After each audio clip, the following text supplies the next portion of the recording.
Hello everyone, very very good evening. So friends, EVS की special class में आप सभी लोगों का बहुत बहुत स्वागत है। आज की इस वीडियो में आप लोगों से मैं ईवीएस का टेस्ट लूंगा, स्पेशल सीटेट एग्जाम 2026 के लिए। फ्रेंड्स, इस टेस्ट में जो टोटल आपके क्वेश्चंस होंगे वो होंगे 30। अगर आप लोग 30 में से 10 से 12 प्रश्न सही कर लेते हैं तो आपकी ईवीएस की तैयारी बहुत अच्छी है और आप लोग सीटेट एग्जाम को बहुत ही आसानी से क्रैक कर लेंगे। तो चलिए स्टार्ट करते हैं। सबसे पहला प्रश्न आपकी स्क्रीन पे यहां पे देख सकते हैं कि निम्नलिखित में से पर्वतारोहण के ग्रुप लीडर को निभाने के लिए दी जाने वाली जिम्मेदारियों को चुनना है। यहां पे पहला क्या कह रहा है कि बाकी सदस्यों की सामान उठाने में सहायता करना। दूसरा कह रहा है कि अपने ग्रुप में सबसे आगे रहना और अन्य सदस्यों को अपने पीछे चलाना। तीसरा कह रहा है कि विश्राम के लिए अच्छा स्थान ढूंढना और भोजन की व्यवस्था करना।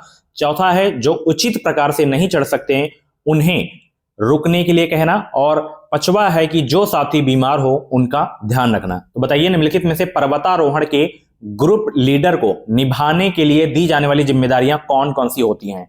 ग्रुप लीडर की जो जिम्मेदारी होती है वो कौन कौन सी होती है, बताइए सब लोग।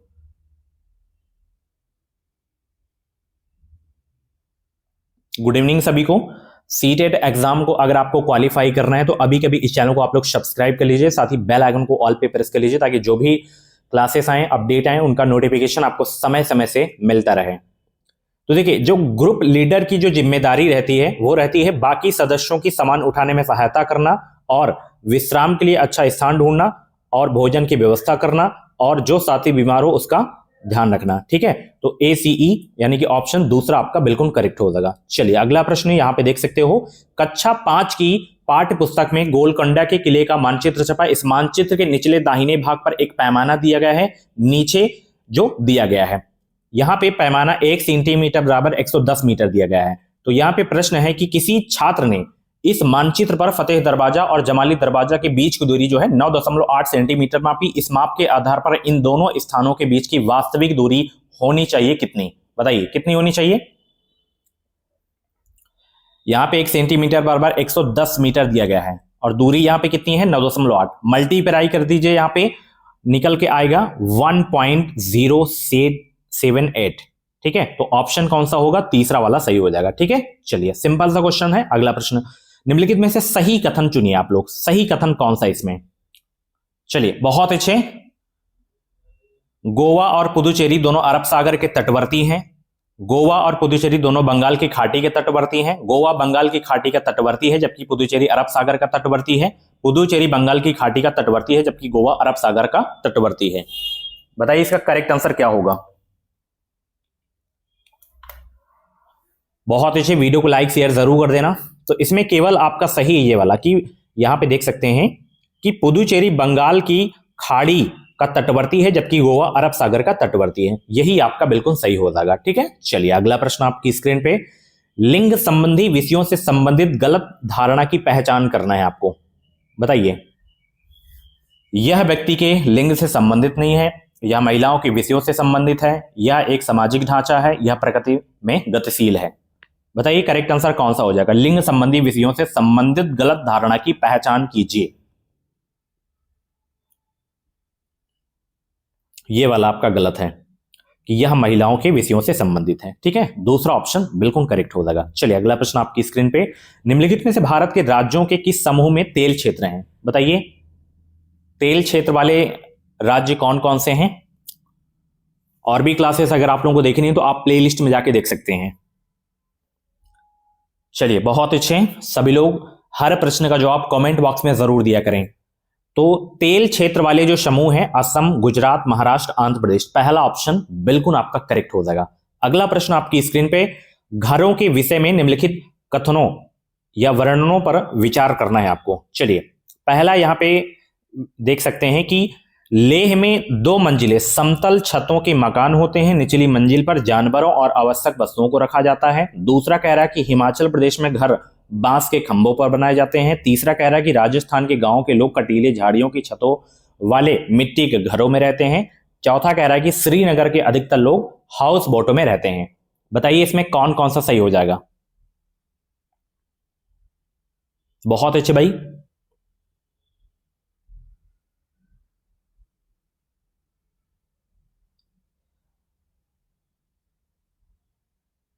तो पहला है कि लेह में 2 मंजिले समतल छतों के मकान होते हैं, निचली मंजिल पर जानवरों और आवश्यक वस्तुओं को रखा जाता है, तो ये तो आपका सही है। उसके बाद बी वाला है कि हिमाचल प्रदेश में घर बांस के खंभों पर बनाए जाते हैं। नहीं भाई, बांस के खंभों पर जो घर बनाए जाते हैं वो असम में बनाए जाते हैं।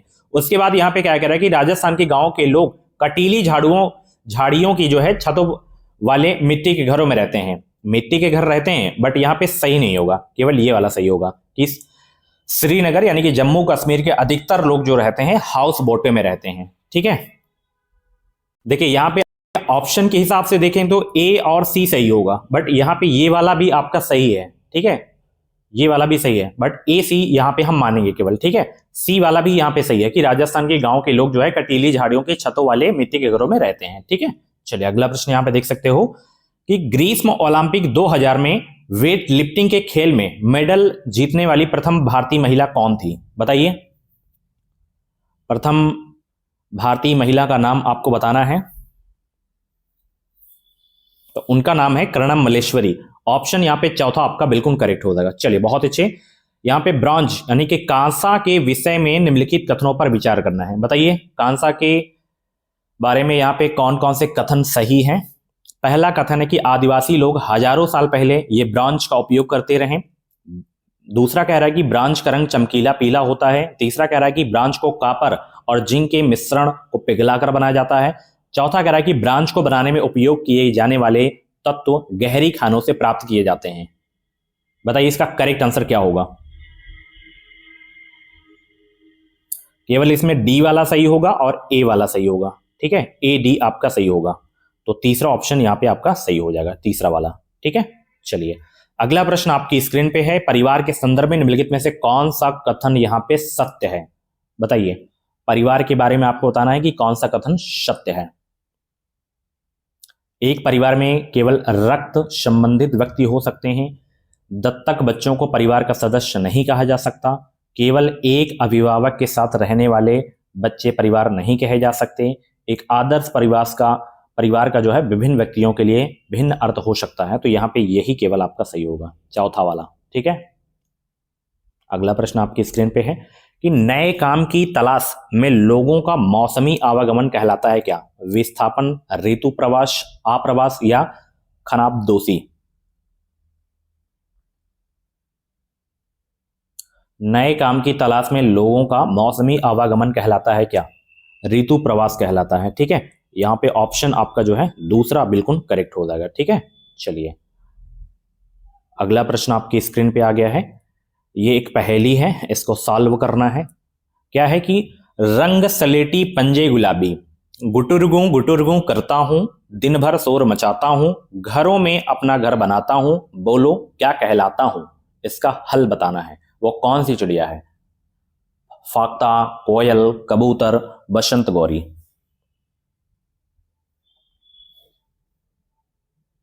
सभी का उत्तर सही आना चाहिए, कबूतर।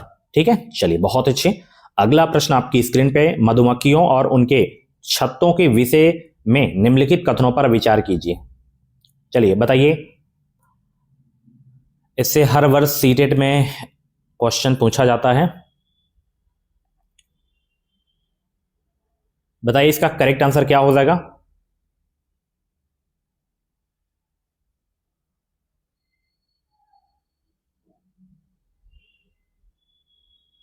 तो केवल इसमें ये वाला सही है कि किसी शहद के छत्ते में केवल कुछ ही नर मधुमक्खियां होती हैं और किसी छत्ते में केवल एक रानी मक्खी होती है जो अंडे देती है। तो केवल ए बी आपका सही है इसमें। ठीक है, बाकी आपके गलत हैं।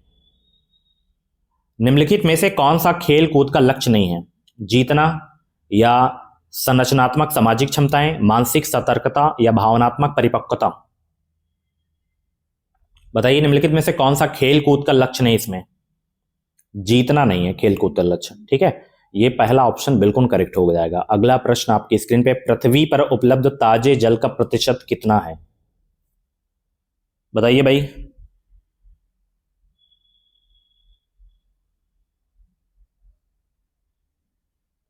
बताइए पृथ्वी पर उपलब्ध ताजे जल का प्रतिशत कितना है?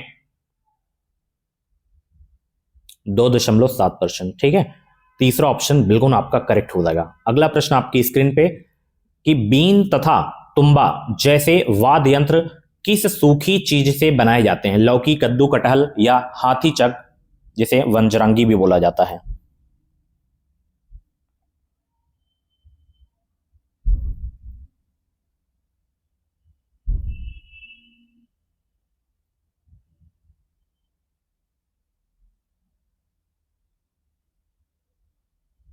सभी लोग जवाब देने का प्रयास करेंगे। बीन तथा तुम्बा जैसे वाद्य यंत्र किस सूखी चीज से बनाए जाते हैं? लौकी। ठीक है, पहला ऑप्शन बिल्कुल आपका करेक्ट हो जाएगा। आप लोग वीडियो को लाइक नहीं करें, फटाफट वीडियो को लाइक कर दीजिए।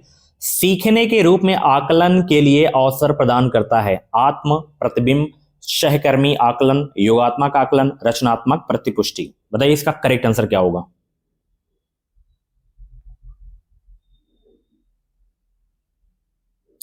तो आत्म प्रतिबिंब हो जाएगा, इसमें सहकर्मी आकलन हो जाएगा, उसके बाद रचनात्मक प्रतिपुष्टि हो जाएगा। बी ऑप्शन बिल्कुल करेक्ट हो जाएगा। अगला प्रश्न, कक्षा 5 के छात्रों के लिए ईवीएस के पाठ्य चर्चा में संबंधित संदर्भ शामिल होने चाहिए। खुद, घर, स्कूल, पड़ोस और बड़े पैमानों पर समुदाय। बताइए कक्षा 5 के छात्रों के लिए ईवीएस के पाठ्य चर्चा में संबंधित संदर्भ शामिल होने चाहिए। पड़ोस और बड़े पैमाने पर समुदाय। ठीक है, चौथा ऑप्शन बिल्कुल करेक्ट हो जाएगा। अगला प्रश्न यहां पे देख सकते हैं, एक आकलन उपकरण जो न केवल सर्वोत्तम बल्कि बच्चे के सभी प्रकार के कार्यों या समय की अवधि में की गई गतिविधियों को एकत्र करता है, वह है क्या? पोर्टफोलियो, उपाख्यानात्मक रिकॉर्ड, रूब्रिक या संचय रिकॉर्ड।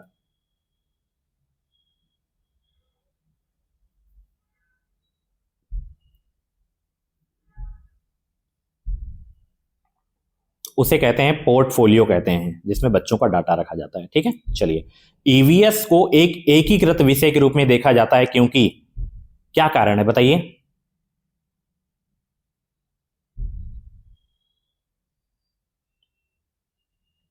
ईवीएस को एक एकीकृत विषय के रूप में देखा जाता है क्योंकि यह विज्ञान, सामाजिक विज्ञान और पर्यावरण शिक्षा से अंतर्दृष्टि प्राप्त करता है। पहला ऑप्शन बिल्कुल आपका करेक्ट हो जाएगा भाई। अगला प्रश्न आपकी स्क्रीन पे कि ईवीएस सीखने की प्रक्रिया में निम्नलिखित में से कौन सा सबसे प्रमुख माध्यम बनना चाहिए? शिक्षक, छात्र, पर्यावरण, माता पिता।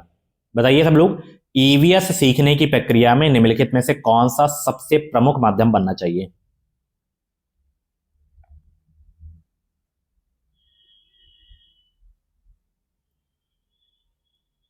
शिक्षक होगा यहां पे। पहला ऑप्शन बिल्कुल करेक्ट हो जाएगा। ठीक है, अगला प्रश्न यहां पे देख सकते हैं, प्राथमिक स्तर पर पर्यावरण अध्ययन शुरू करने के लिए सबसे उपयुक्त तर्क कौन सा है? बताइए सभी लोग,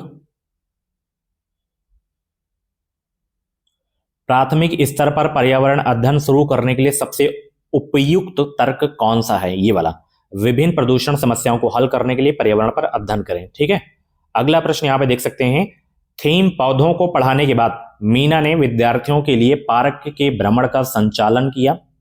इससे विद्यार्थियों को थीम याद रखने में मदद मिलेगी, या पार्क में पौधों को पहचानने में मदद मिलेगी, या कक्षा के अधिगम को वास्तविक जीवन की स्थितियों से सह संबंध करने में मदद मिलेगी, या पार्क में मस्ती करने की मदद मिलेगी। बताइए इसका करेक्ट आंसर क्या होगा?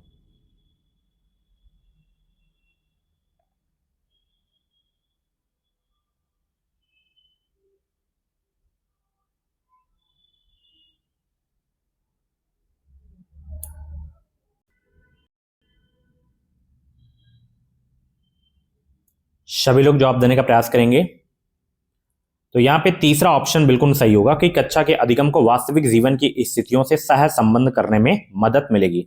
देखिए एक क्वेश्चन में मुझे डाउट लग रहा है यहां पे, ये वाले में, प्राथमिक स्तर पर पर्यावरण अध्ययन शुरू करने के लिए सबसे उपयुक्त तर्क है ये वाला कि न केवल मानव अस्तित्व बल्कि पृथ्वी पर सभी जीवन रूपों सहित पर्यावरण के महत्व को समग्र रूप से समझने के लिए सराहना करें। पहला ऑप्शन सही होगा इसमें। ठीक है, मैंने आई थिंक तीसरा बता दिया इसमें, तो पहला इसमें सही होगा। ठीक है, चलिए अगला प्रश्न यहाँ पे आ गया है, मानचित्र पठन गतिविधि के दौरान जयंती अपने मित्र से कहती है, नक्शे पर हमारा गांव पड़ोस के शहर से रेखा द्वारा विभाजित क्यों है? जब मैं पिताजी के साथ सब्जियां बेचने शहर जाती हूं तो मुझे ऐसी रेखाएं नहीं दिखती। जयंती क्या कर रही है? बताइए।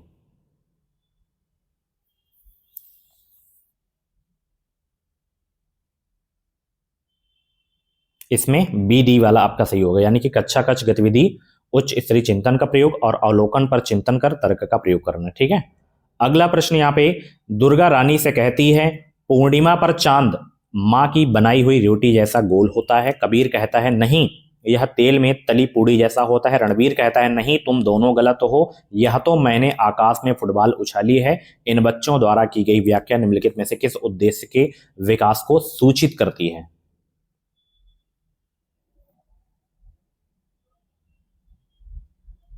संज्ञानात्मक हो जाएगा विकास। ठीक है, पहला ऑप्शन बिल्कुल करेक्ट होगा। पर्यावरण अध्ययन की प्रकृति को निम्नलिखित में से कौन सा पद सबसे उपयुक्त रूप से परिभाषित करता है?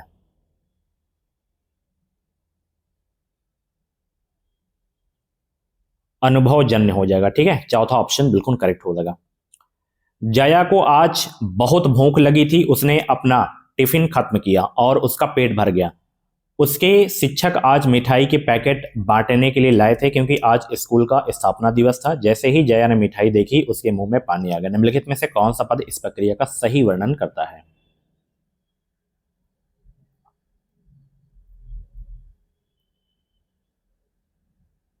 अनुकूलित प्रतिक्रिया हो जाएगा। ठीक है, चलिए अगला प्रश्न आपकी स्क्रीन पे आ गया है कि पर्यावरण अध्ययन की कक्षा 3 के पाठ पौधों की परी में दीदी के खेल में बच्चों को पौधों की बताई गई विशेषताओं के आधार पर छूकर बताना था। निम्नलिखित में से कौन से उद्देश्य इस खेल को आयोजित करने हेतु सर्वाधिक उपयुक्त हैं? बताइए इसका करेक्ट आंसर क्या होगा?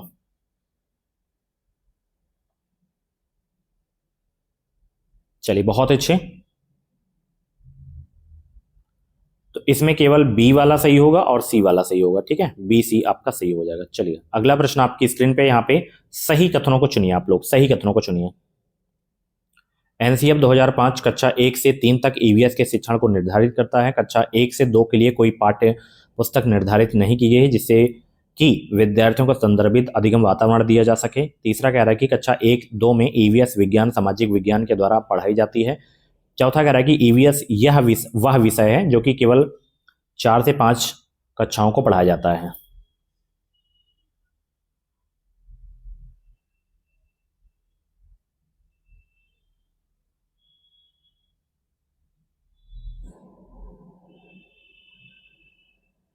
बहुत अच्छे भाई, सभी लोग जवाब देने का प्रयास करेंगे और भी क्लासेस आपको प्लेलिस्ट में मिल जाएंगी, तो एक बार आप प्लेलिस्ट जरूर से जरूर चेक कर लेना।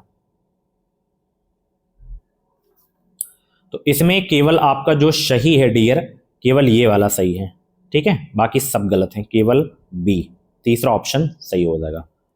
अगला प्रश्न 29, कक्षा कक्ष में मूल द्विमीय निरूपण द्वारा संप्रदाय का मानचित्रण कक्षा 3 से आरंभ होता है, कक्षा 4 से, या कक्षा 5, या कक्षा 1 और 2?